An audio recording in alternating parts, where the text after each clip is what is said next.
Hello.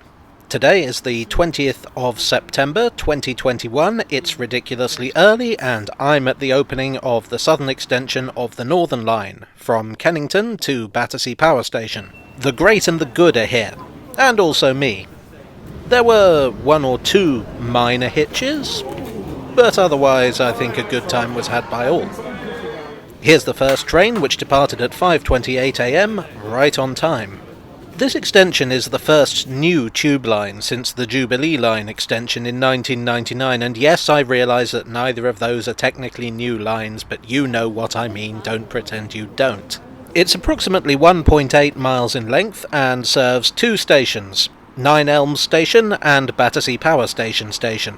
The line is mostly here to serve new developments in the area. The area around Battersea Riverside and Nine Elms is all building sites at the moment. While there are stations at Battersea Park and Queenstown Road nearby, both are on busy commuter lines and so would be unlikely to be able to cope with the increase in traffic. The tunnel was dug in 2017 and test trains started running in July this year. As well as the two new stations, which are step-free by the way, Kennington had to undergo some significant work to accommodate the new line, made more difficult by the fact that heavy machinery couldn't be used around this 130-year-old station. The project was funded by $1 billion loan to the Greater London Authority to be paid back by developers and using business rates. The developers at Battersea Power Station thought it was very unfair that they should have to contribute £266.4 million to a project that would drastically increase the value of their development, and so Wandsworth Council allowed them to reduce the amount of affordable housing they would have to provide from the usual 33% to a frankly pathetic 9%. The line cost approximately £1.1 billion to build, which is actually £160 million under budget. In my script, for some reason, I omitted the word million there. £160 under budget would not be impressive. The stations, as you can see, are lovely.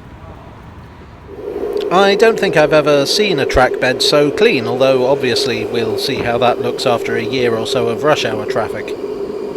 Also check out this poster by Neil Dodge, a nice little souvenir. Nothing to do with anything, I just really like it. It's in the style of Edward McKnight Kauffer. Is it Kauffer? I am so tired. Anyway, TFL, this guy should design more of your posters. At present, the line terminates at Battersea Power Station. There was an idea to extend it to Clapham Junction, but that's on hold for the moment. While the pandemic has affected a lot of transport projects in London, and indeed everywhere, the other big question mark was whether the extension and the line as a whole would be able to handle the additional passengers. There was also an idea to split the Northern Line in two completely, but that would involve massive works at Camden Town, and so that's unlikely to happen for the foreseeable. So, that was the opening of the 21st century's first tube extension. Once the crowds had cleared, it was strangely quiet. After the excitement of these flashy new stations, arriving at Kennington felt a little surreal. Suddenly I was back in the real world, with the ordinary early morning commuters. Well, I hope you enjoyed this brand new tale from the tube, even if it is a little shorter than usual. I might do something a bit more in-depth once the line is established. I'd be interested to hear your opinions on the new extension, and that's what the comment section is for. Thanks as ever to my donors on Ko-fi and Patreon. You are the underground extension to my new development. Oh yeah, and like and subscribe, thank you. And I'll see you all again soon, preferably after I've had a nap, for another tale from the tube.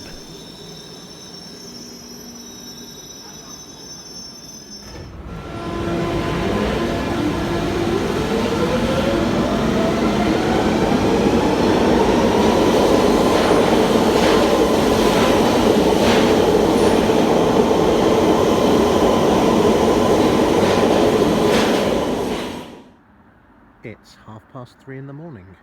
Do you know where your life went wrong?